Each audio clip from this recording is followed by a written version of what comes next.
time. Sound, can you help us out? Yeah, I think most of us have been involved with the project for a couple years, and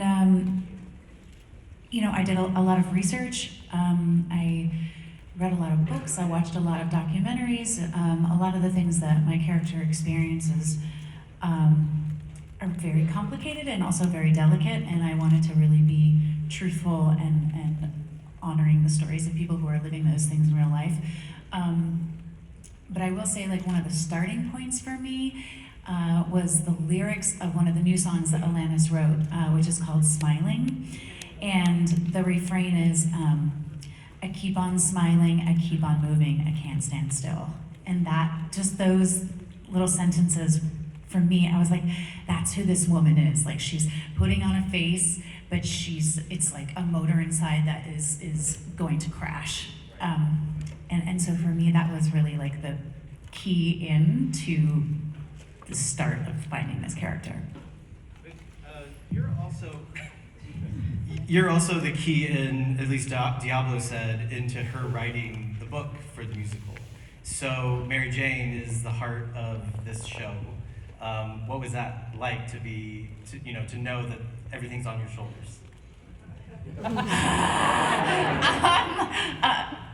Exciting, I have to say. I mean, of course, it feels like a great responsibility, and there's pressure that comes with that. But also really thrilling. Not necessarily something that I expected to come my way as a 41-year-old woman. Like sometimes, actresses who were older than me, as I was like coming up in the theater, were like, "Oh, just wait until you hit like middle age. There aren't any roles for you." And so this was like such a beautiful surprise that a really such awesome meaty role was being written for a person that was like me. Hi. I don't think there were. Yeah, okay. It's just this one. All right, they're working on it. I've been involved for about 2 years with the show when it began rehearsing for ART in Cambridge. And I also did a lot of research, obviously different issues for Steve, a lot of research about workaholism and what it is like to be a loved one of someone struggling with addiction. And we had some lovely people come and speak to all of us about many issues that we deal with in the show. But that was really my in for the show, was to focus on that aspect of the character that he is representing, the confusion, the frustration of living with someone that is dealing with so many secrets and hiding something so important. And I remember the day that Mary Jane, in the song Mary Jane, Alanis's sort of mantra, and I think the overall message of the show really is ultimately we need to communicate with each other in order to heal, relational healing. And I remember the day that I sort of keyed into the idea that over and over and over again in Mary Jane, all he is saying is, tell me, please tell me. And I just love that. So that's what I aim for in the show, is that moment. Yeah. Hey y'all. So I have been working with Jagged since its sort of genesis. I did the first reading, and I've been lucky enough to be asked back over and over again, and now I'm doing it at the Broadhurst, and it's incredible. A lot of Frankie's story is similar to mine, being a Black woman in a predominantly white community. So I did a lot of therapy, a lot of checking in with myself, a lot of forgiving of myself, especially at a young age of 16, because when I first started the reading, Frankie and Celia were the same exact age. And so now that I'm older and I get to inform Frankie and sort of allow a space to go back to that headspace for a Black woman, it takes a lot emotionally, but it's something that gives me a lot of peace. And like Sean said, we had a lot of wonderful people come in and talk about transracial adoption, because that's something I'm not familiar with at all. And so I did a lot of reading of books, a lot of just checking in and learning that the adopted process is not one sole singular experience. It's multifaceted and nuanced, and I've been told that all the mics are working. And so, yeah, it was a lot of looking outward, but a good chunk of looking inward and reminding myself that the experiences that I've lived through are valid and deserve to be retold, and allowing myself to go back to that space. It's a lot of healing, and I do it every day, and it gets better and easier and a lot more fun to experience. So in developing an original Broadway show, the show obviously goes through so many iterations. Lauren, Selly, and I got to be a part of the first reading here in New York when the show was actually a completely different plot line, which was kind of fun to see its growth over the years. And it'll be 3 years since we started working on it this summer. So now this new storyline that Diablo Cody has written and what you'll see in the theater today. Nick is my character is a senior in high school. He's just gotten into Harvard, and he deals with perfectionism and the stresses that go along with that. And then another big pivotal moment for him in the show, and something he deals with, is he is a bystander to a sexual assault, and it's been kind of a really cool privilege to get to illustrate, this side of assault.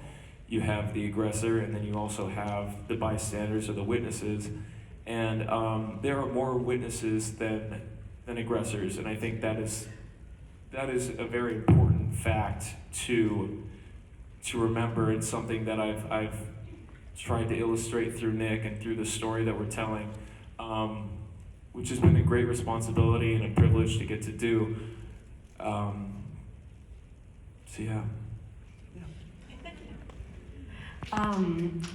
So as Derek said, I was also part of the very first reading back in 2017, and I think it's a very rare privilege to be able to take a character from its very first draft through to Broadway.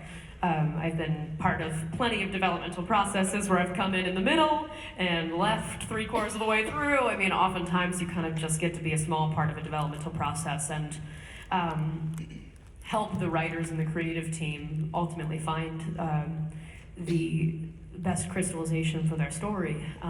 But for me, this is a new level of ownership over a character in which I felt very integral to the process of creating my character, Joe. And I think that's a huge testament to our creative team, and particularly Diablo Cody, who wrote the book, and Diane Paulus, who's our director, that I felt very welcomed into that process. And I never felt like I was just there to read lines and do whatever they wanted me to do, but I was actively asked to participate in creating the character. And that is, in my experience, pretty rare to the degree that we, I think, all experienced it with Jagged Little Pill. So, and also it's just very special, particularly for me with this character, because by the time that we were doing the very first reading, almost 3 years ago, my character, Joe, is queer and a queer teenager, and I was pretty newly out as bisexual and queer, and so a lot of my... Thank you. It is quite an accomplishment, yes. But I think the privilege as a person of being able to navigate and learn about and discover my own queerness through art and through a character who is also navigating and struggling and beginning to understand her queerness. When you get those intersections of your life with your art, it's very special. Okay. When I first got the audition sides, I went in for like a general ensemble call for the first lab, and I read all of like the kids in the schoolroom, like the ironic line, and the coffee shop moms, if you've seen the show, and And then they called me back for this featured ensemble role, and it was, you know, sort of a monologue explaining, it was for Bella, who I play now, and explaining the sexual assault that Derek mentioned. And I had never seen that experience so honestly written, and so unafraid, and so fearless, and so I don't know, full of truth in all of the messiness and you know, confluence of emotions that you feel in those sort of situations. And I just remember thinking, I know this girl. I mean, I was that girl.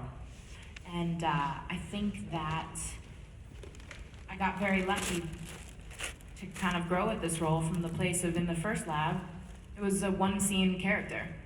She was in, she was out, and then I changed my clothes and I was an ensemble for the rest of it. And you never really saw Bella. You never got to know her. She wasn't an artist. There was a joke about her being vegan, but beyond that, which I am. I'm so very grateful. But yeah, it was really, shut up, Derek. He goes, sometimes.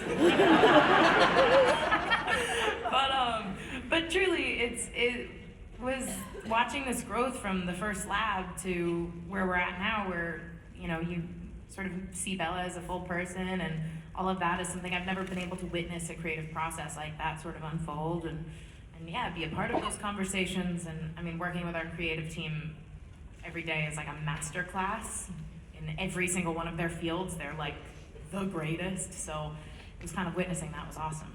Catherine, Elizabeth mentioned this too. You both premiered an original Alanis song, and yours is obviously a very powerful moment in the show itself. But tell me a little bit about that. About, you know, many of us have sort of thoughts and feelings about the other songs, but this is a brand new moment for a lot of people. What was that like, working with Alanis or working with the creative team on you know, getting this song off the ground? We'll ask you to sing. It was amazing. My God. I mean, it's not every day you get to be the first person to sing a brand new Alanis Morissette song. And so I remember getting, like, I got the MP3 or whatever on this, you know, secure network, like, far away website where I had to sign my life away that I wouldn't share it. And I remember I was walking my dog and listening to it for the first time, and the song is called Predator, and it's so, yeah. And it's haunting, and the lyrics are brilliant, obviously, because Alanis wrote them. And I just remember thinking that I was just, I don't know, it's thrilling. I think that was all I thought was, I was really excited to see how we were going to put it on its feet, and how, you know, doing the new song in a jukebox musical of one of the most beloved albums of all time comes with some pressure. But I was just thrilled. Yeah.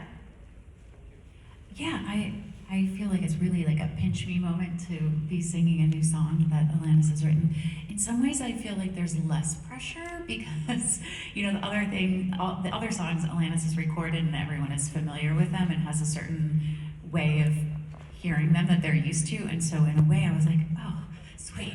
I get to sing a song that no one is going to be comparing me to Alanis singing, at least not immediately. So in some ways, I felt a relief by that. But I actually never heard her sing it. In fact, I had never heard her sing it until she did an acoustic concert at the Apollo in December, and that was the first time I'd heard her sing it.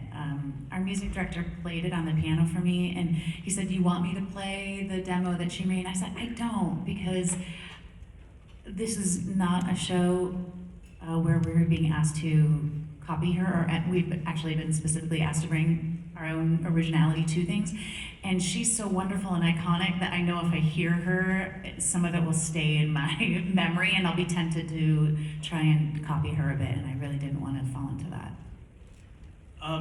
You mentioned that about the fact, I think most people by now know that this is not biographical, this is not Alanis' story, but I think a lot of people still have baggage or expectations. You were in high school probably when the album came out. Yes, exactly. I know some of you had never really heard the album, or that you knew some of the songs. Do you have I wasn't born when it came out. Yikes! I am one of the youths of the cast, me and Antonio.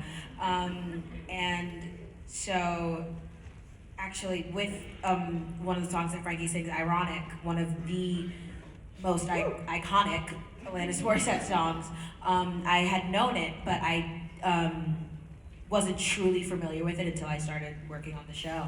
And a song like that, with the history that it has, with the power that it has, and again, it's an iconic song. Learning to accept the fact that I'm not going to do it the same exact way she does was something that took time. Because Alanis Morissette and I do not have the same voice at all. And so accepting the fact that like people are going to have expectations of what the Alanis song is to sound like, and knowing that I'm not going to fulfill those was something that I was like, okay, great, they'll get used to it. And so it was a really awesome process, but every once in a while being reminded that I was not born when the album came out is always something I chuckle about. Well, just so you know, all of us at the time made fun of that song relentlessly. Oh, I know. Absolutely. So it actually is a very satisfying moment in the show because we get to kind of resolve all of the things that we've all said. Situational irony. That's what Frankie's fighting for. Situational irony. And obviously, Lauren, you have the opposite problem of having tons of baggage for a show that everyone knows, loves, does at karaoke. We've seen it in movies, we've seen it everywhere. So you had to deal with kind of bringing something new to a song that everyone feels like is theirs. So how did you deal with that?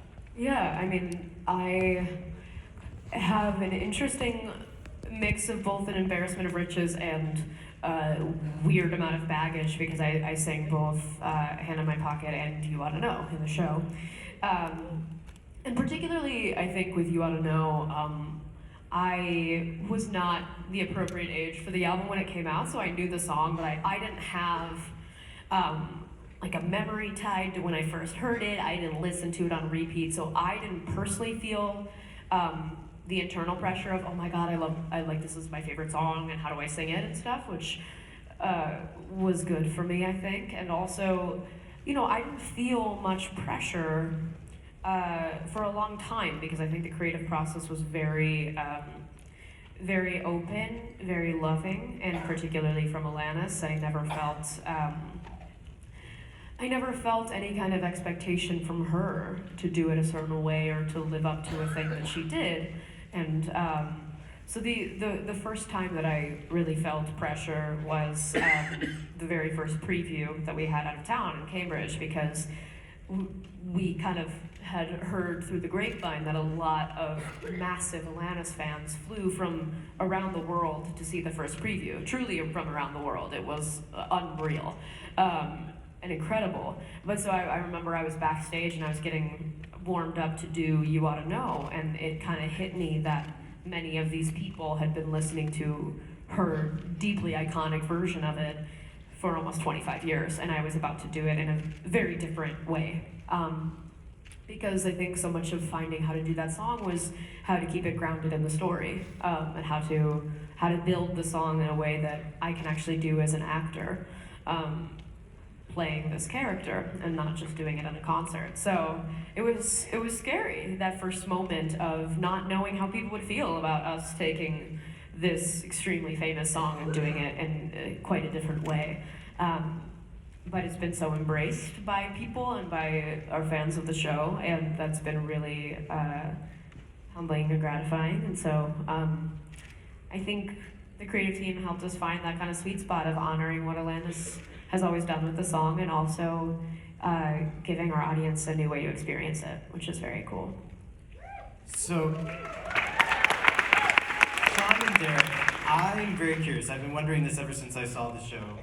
So much of this music is identified from a female singer-songwriter kind of perspective, and even as a queer man myself, like I love it for that reason. It's like this woman's voice. And, but you guys actually have these lyrics and these songs in your voice and your perspective, and often they're songs that were sung by a woman. So how does that work for you, and how did you kind of deal and grapple with that? I can go first. Yeah, I think I think what's special about Alanis's music is that a lot of them are written.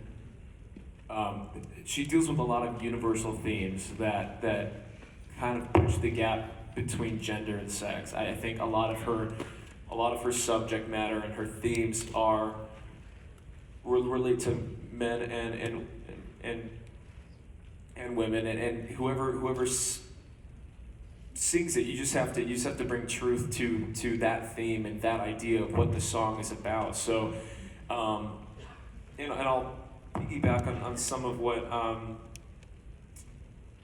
Lauren had said too. Is it's been a team effort, kind of rebranding these songs in a way, and I think Tom Kitt's beautiful orchestrations and new arrangements for these songs, and along with Diablo Cody's book, has helped us so much. And you attack the show and you attack your character just like you would any material. It's a story that you're telling. It's a character that you're trying to illustrate, and you just try to do.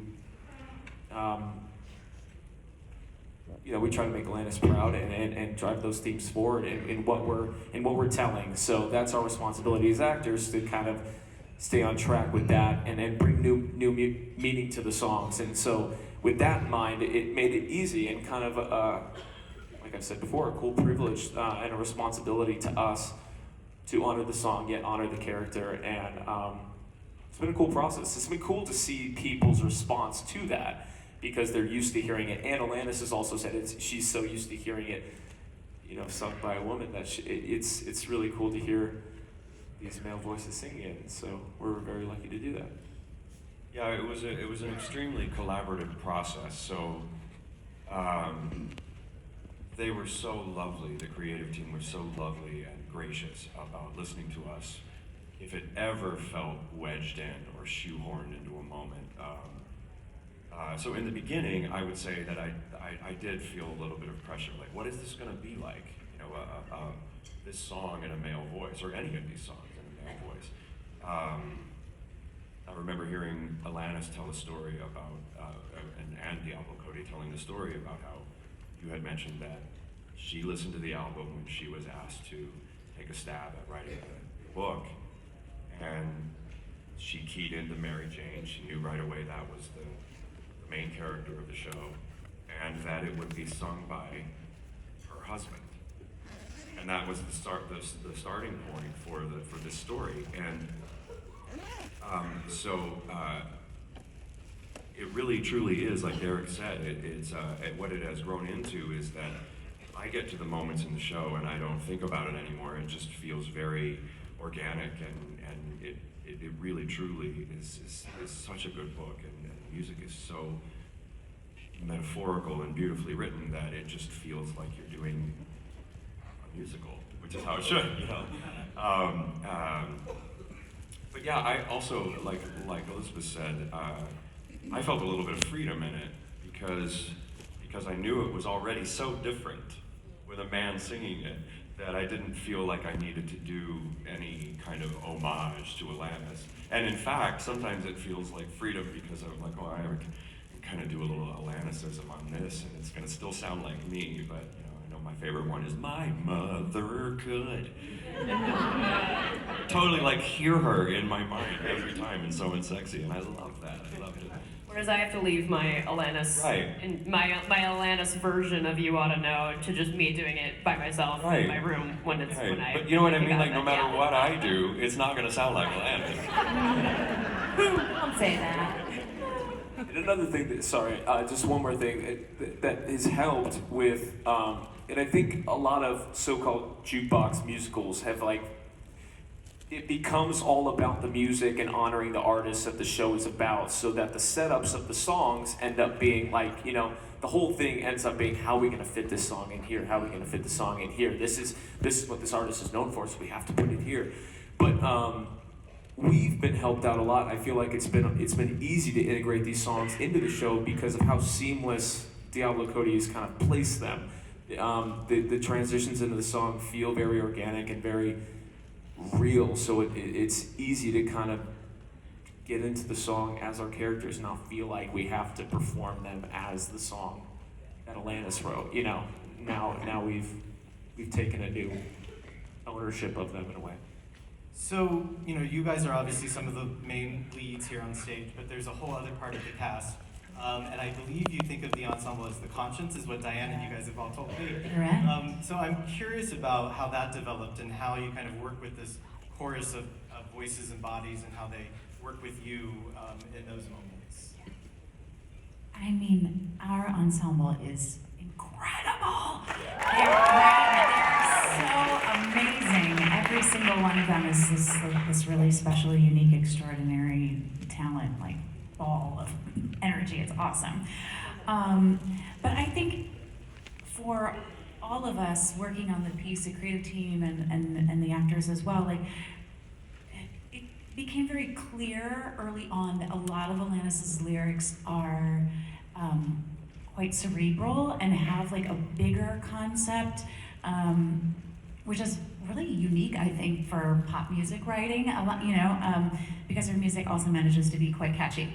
But so I think that the idea that the greater good, the bigger version of humanity that is beyond these individual characters that we're also following was just present in the room by having this music be being done. And so I think that is how that sort of Greek chorus consciousness came about. But it also became clear, I think, to most of us that in a lot of our individual lyrics, it made more sense that it was like an inner monologue or like a soliloquy, something that is not necessarily lyrics you would say to someone, which is usually the case in music theater.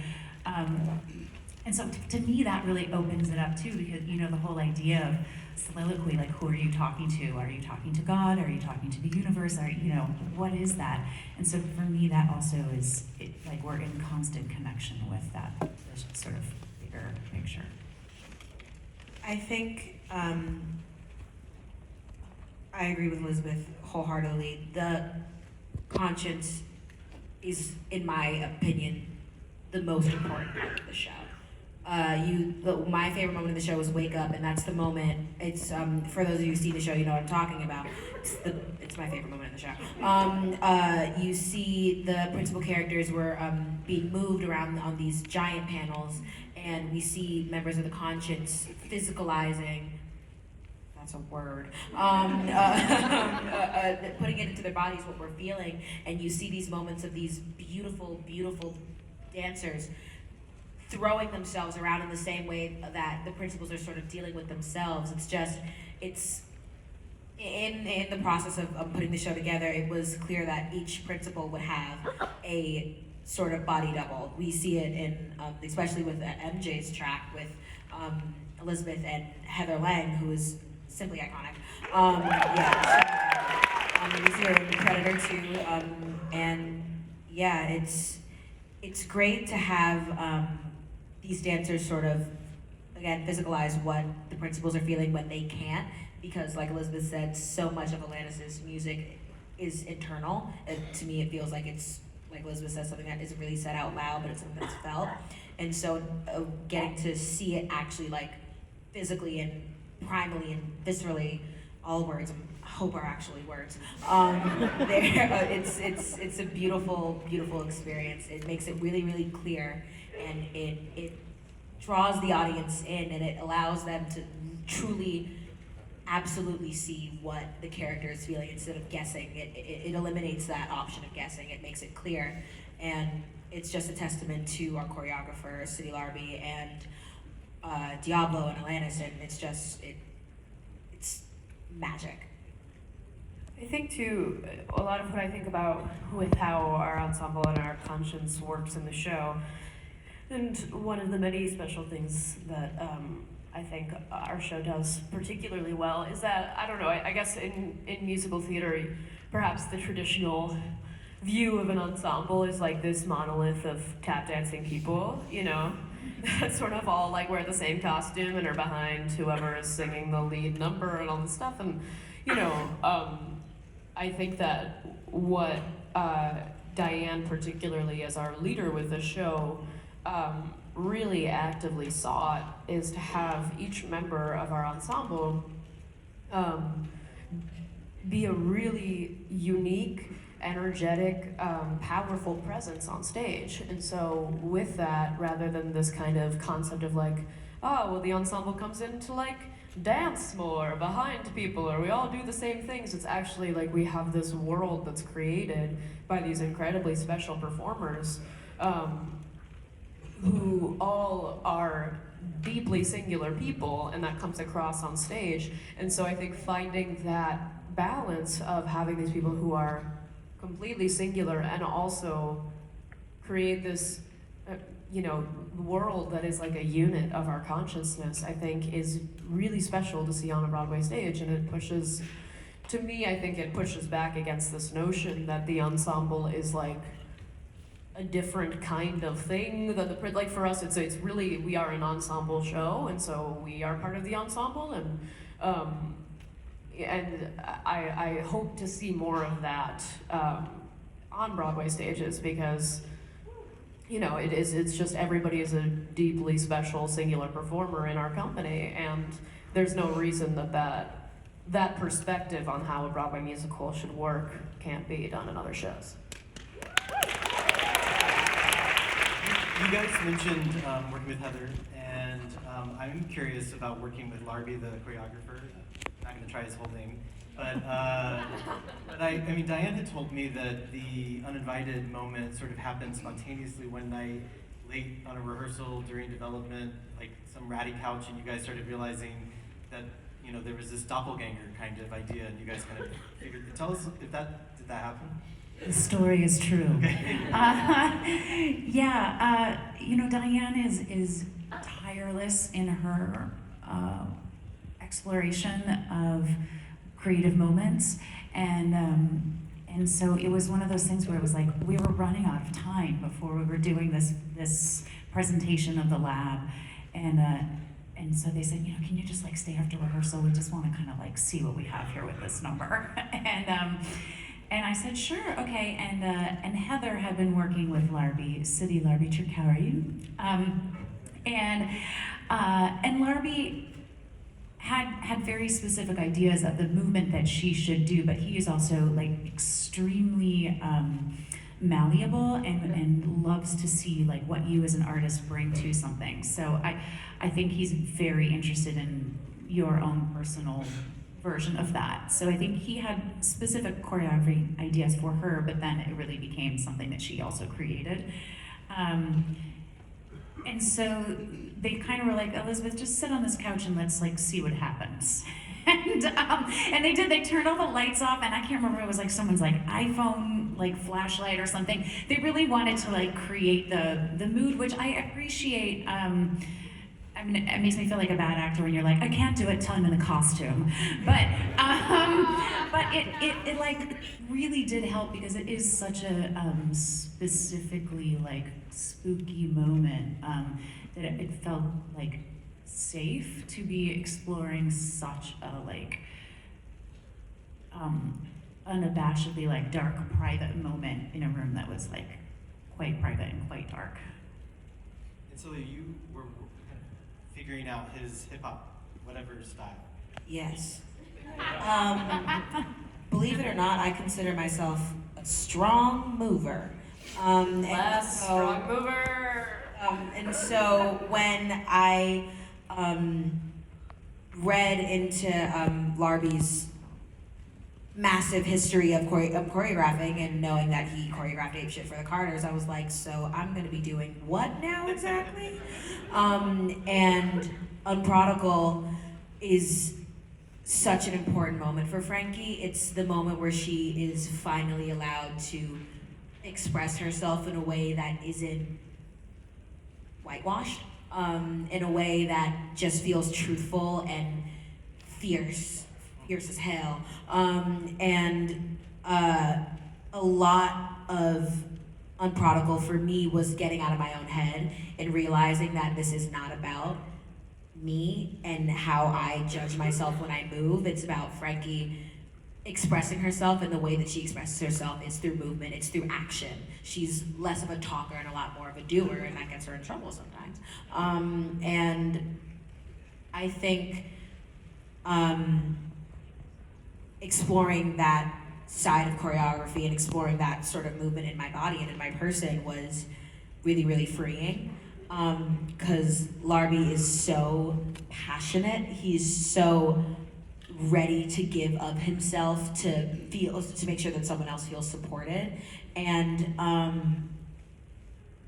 actually doing the choreography and doing it with the ensemble and feeling a lot of support behind me, and then at the end getting lifted up and getting to scream my face off.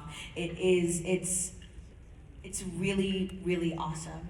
And for Frankie, it's the feeling of unoppression. That's what she's searching for. That's what she's been looking for since the beginning. It's unoppression, deliverance, justice. She just wants something to hold on to. And that moment, I think she explores the idea of holding on to herself, instead of looking to other people and looking to other actions and activist movements. It's the moment where she looks into herself and say, I am enough on my own. I don't need Greenport or Connecticut. I don't need all of this. I could just find my own on my own way. And that was something that Celia is still learning how to do.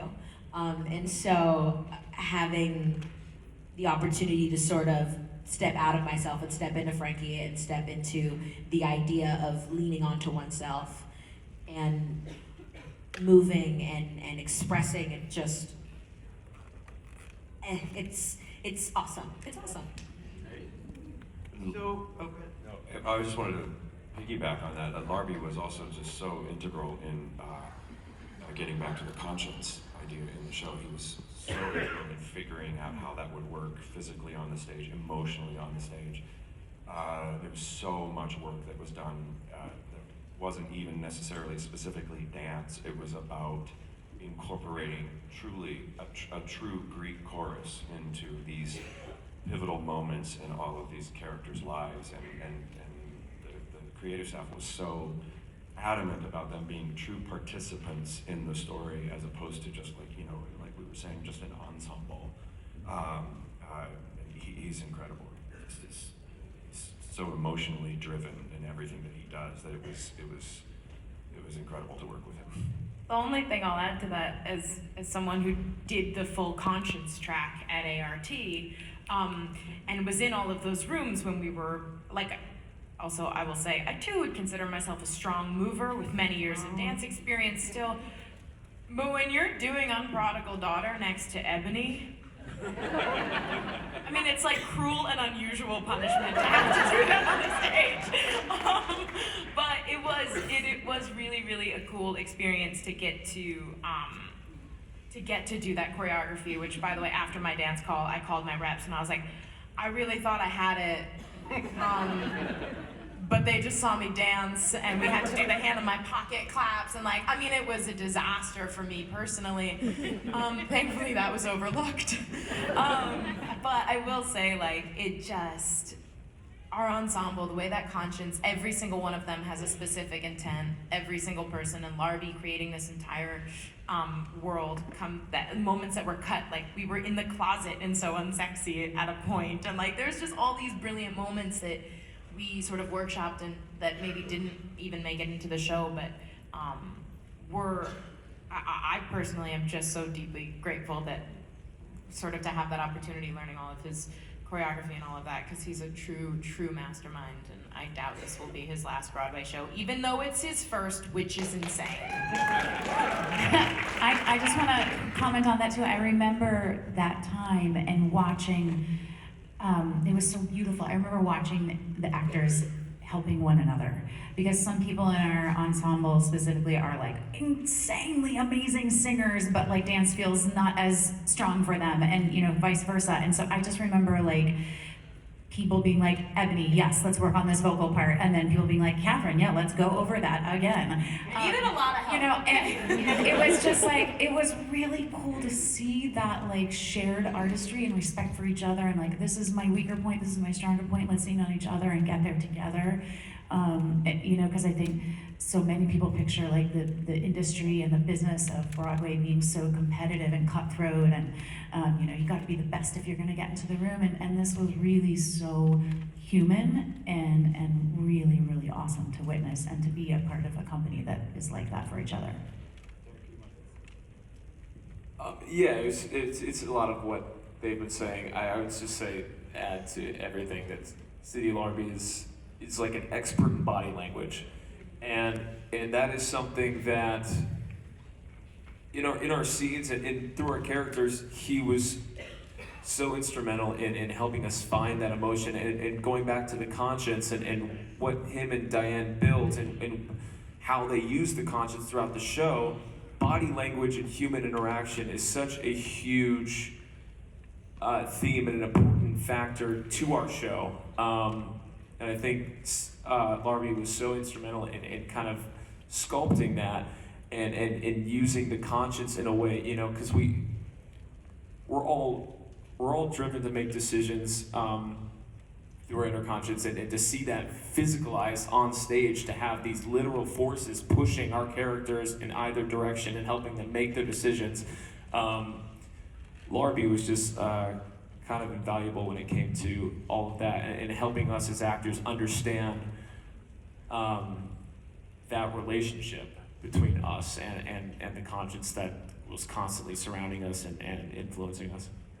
So I think we're going to take some questions in a few minutes, but first I have a question which I know can be delicate. And so I want to, and you don't know what it is. But I see a lot of shows. I see everything on Broadway, off Broadway. And one of the things that I basically almost gave up recently was over the fact that there were so many things trying to target a teenage audience that felt sort of juvenile, that felt like it was sort of playing to the teen without actually respecting a young person. And what I really loved about this show is that even though it is a very youthful cast, it's a very, you know, it has a lot of youthful people in it, it still felt adult, it felt mature, and it felt like it was respecting these very powerful themes. And I wondered what you guys thought about that, about, you know, like, some people could say, like, this is a PG-13 or almost rated R type thing, right? But I enjoyed that. So what do you think about that, about this sort of trying to pander maybe to a younger audience? Since I think there are many young people out here and maybe have... Yeah, I think, so I am youthful. I'm young in normal standards. I just happen to be in a little triangle with two babies. Okay. But I think that I do think that there is a lot of there's a feeling of wanting to protect teenagers, I think, and to protect teenagers in art forms. And I honestly think that it is a twofold thing of maybe forgetting how much we knew and what we dealt with when we were a teenager, and also I think maybe not understanding how much it has changed and what it is like to be a teenager in the last 5 and 10 years. And so I think, to me, I have no doubt that everything that we talk about in the show is not news to any teenager who comes to see it. It's not like a what? This occurs, you know? Like, I think it's very, and not only that, but it is something that I think a significant portion of teenagers today, particularly in our country, are actively dealing with on a day-to-day basis. And so I think it is, while perhaps unconscious, and certainly well-intended, but it is a certain kind of disrespect to not think that a teenage audience is mature enough, or not only mature enough, but not craving an opportunity to share this part of their lives through the art form that they love. So I'm very proud of our show for doing that. I think as a teenager, I completely agree with what Lauren is saying. Nothing that happens in the show is new. It's like Lauren said, it's not news to anyone. And I think the reason why Jagged is being received so well is because it's honest, and the reason why shows like Euphoria and Sex Education are doing so well is because it's allowing people to just talk about it, because there's no one benefits from being left out of the conversation. No one benefits. Like the moment we, like Sean said, the moment we start communicating is the moment things get a lot easier. And so telling the truth and saying this is something that teenagers are actually dealing with, and instead of denying the idea of like, oh, teenagers are just going to school and doing their homework and exams. And it's like, teen life is a lot more nuanced than art sometimes allows it to be. And it's dark and it's scary. The world we're living in right now is really, really scary. And I think denying that truth isn't helping anyone. And so a lot of the collaboration, especially for Frankie's story, since the production team didn't include anyone who was dark-skinned, and that's a problem within itself, I think the fact that I was asked, is this truthful, does this feel right, how do you feel about it, and being able to like share my truth and share my experience in a room where I felt safe to do so is incredibly important. And conversations that we've had as a cast and as a company, as a community, of saying this is what's going on, this is what we're going to talk about, this is how we're going to do it, and people being able to step forward and speak on their own experiences, speak on behalf of themselves instead of having someone else tell them what their story is, I think was such an incredibly important part of this whole process. Especially for me, being a Black woman telling a Black girl's story, being able to say this is actually what's going on, instead of having someone else who's not sharing my experience tell me what I am to do and tell me what I am to say and tell me how I am to feel. I think being able to go in and say this is actually what's going on, and having someone receive it and put it into the story exactly how I expressed it, and it not being altered and switched around and changed up to make it more palatable and make it easier to receive for people who don't share my experience. I think that was something that really, really drew me to this process. It was the idea of like, you're gonna be able to tell the truth about your experience in front of a whole bunch of people who don't look like you, who don't think like you, who may not know what you're going through. That was something that put a fire in my belly. That was like, great, I get 2.5 hours to tell the truth. What am I gonna say? And that was so, so cool and super important. And I'm so super, super, super duper grateful, because not a lot of us have that option. That should be an indication that the entire answer from a real life teenager should be a very clear indication of why we can be telling these kind of stories to teenagers, because that's straight from her and straight from her mind. As the parents of the show, what is your perspective on that? About, did you feel protective? Did you feel like, I don't know if I feel like I want all this out there, because it was different for me when I was that age feeling these same things? No, I mean, I think it's like, I love that we're really getting into the shit and like putting it out there. I think that's highly important. It's been awesome to be in a room with a lot of people who are younger than me, and I love learning from people who are younger than me. I think it's like I'm at this middle point in life where, you know, I have a lot of experience, but I also have so much to learn, and it's cool to be in a place where people that are younger than you are able to teach you things. It's a new experience for me. I'm used to being the young person in the cast. So that's been really awesome. And I have to say, like, kudos to our producers for being brave enough, because I think that's part of the issue when you're like, oh, why are Broadway shows like kind of like, you know, boring when it comes to teen topics? I think people are scared because, you know, a Broadway show is such an expensive investment up front, and then you just, like, you put everything in and then you don't know what it's gonna be. Whereas even like a TV show, it's also very expensive, but there's a greater chance that it will reach a big audience more quickly. And so I think like that's why Broadway in particularly sometimes seems like slow to be relevant, because it's been in development for so long, and then by the time it gets there, you're like, yeah, we already dealt with this. So I think it's really exciting that they were like, okay, yeah. And I think a lot of that is also because Alanis is very open open about like, let's talk about things in a very real way. So I'm on board. As the veteran cast member,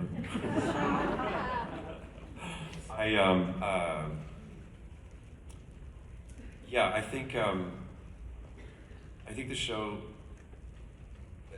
there's a cautionary tale in the storylines that are going on with particularly parents, I think, that I hope that any young person coming to see the show will look and go, look, at the core of the problem is they're not communicating to each other. I think the show always comes back around to communication, sharing and the irony, if you will, in sharing your deepest, darkest fears it's the bravest thing you can do. To say to someone, I'm afraid and I'm scared is brave. And, isn't that ironic? So I hope, that the young people coming to see the show are going, oh, I don't want to be as confused and afraid and incommunicative as those people are. Our characters are only products of our environment, and ultimately, again, I think the show speaks to this sort of like baseline problem of toxic masculinity in our culture, just bottle it up and deal, and it's not the answer. So we're supposed to take questions from Twitter, but I'm not sure exactly how that's supposed to happen. There you go. There it is. Right there. Oh. So. Yeah, I get to So guys, if you could switch roles with anyone in the cast, who would it be and why? Steve Healy. No, it's because, and I'm going to talk about this because it's important. I tell Sean almost every day how much of a big a fan I am of his because I love him to death. And because he is just trying his best to keep it together. And I feel like there are so many people who are doing the same thing and they're sort of denying themselves peace and satisfaction and basic levels of just getting through it for the sake of others, and he's so giving of himself, and he almost doesn't even realize the importance that he has in this family, because for the Healys, we don't really talk to each other. And although Steve isn't present as much and as often as he wants to be, in Mary Jane, you see the truth of his humanity of just like, I just want someone to speak to me. And I think that is something that a lot of people feel, but they don't get the opportunity to share. In the show, MJ can't communicate for reasons I won't spoil, but Steve is just finally opening up and saying, I thought after all this time together we were done surprising each other, but that's not, there's always something to speak about, and Steve just finally unleashing his heart and saying, tell me what's going on so I can help. That's so important, and that's so powerful, and that's so necessary in the world we live in. It's so easy to deny someone and say, I don't want to talk about this because it's hard, but in order to get through the hardness, you gotta talk about it, and Steve is just the arrowhead of that storyline in the show, and that's why although I may not want to switch roles with him, I want Steve to justice for Steve. Hashtag justice for Steve. I'll get started that. Make a trend. Anyone else want to say? I would switch. I want to be Joe. I relate to Joe. So just in the aspect of being a very a teenager dealing with your queer sexuality and not knowing exactly how to express yourself. I don't know, but Joe's always been the character that I go, I just want to. I just want to be Ebony. I want my body to be able to do those things. I think we can all agree on that. Everyone wants to be Ebony Williams.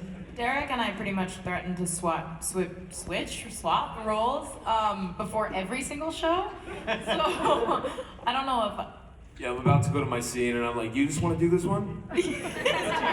Sweet. So, and I think you'd look great in the spaghetti straps and. I love Bella's party look.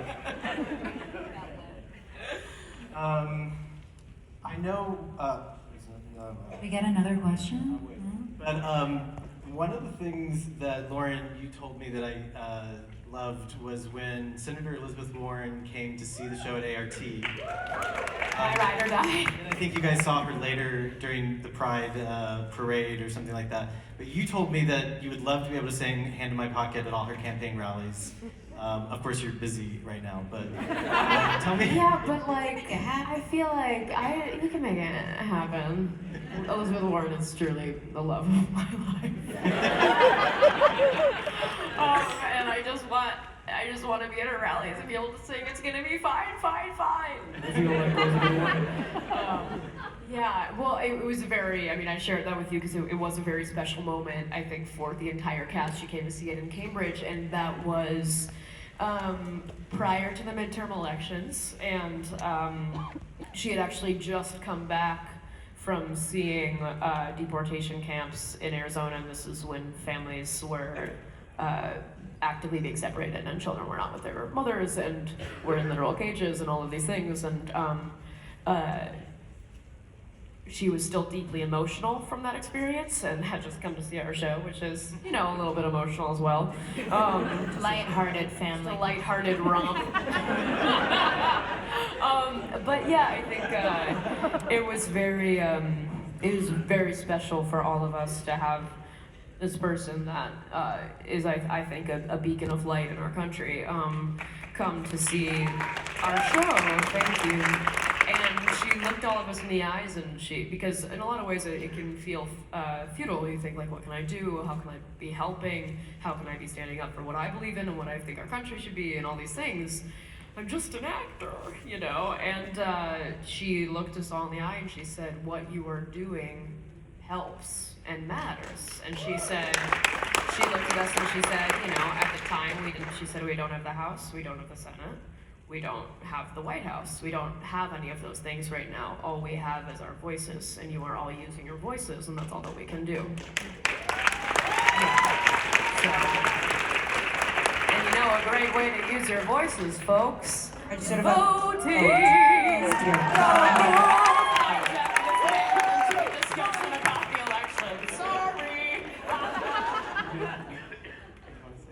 No, I was just practicing holding the mic like Lauren. I was rockstar hold? Yes, You gotta do the rock. this. Sometimes I do this too, which is a weird one, but I'll do this in concert sometimes. Feels natural, yeah. Right? Let's do that. Like ladle.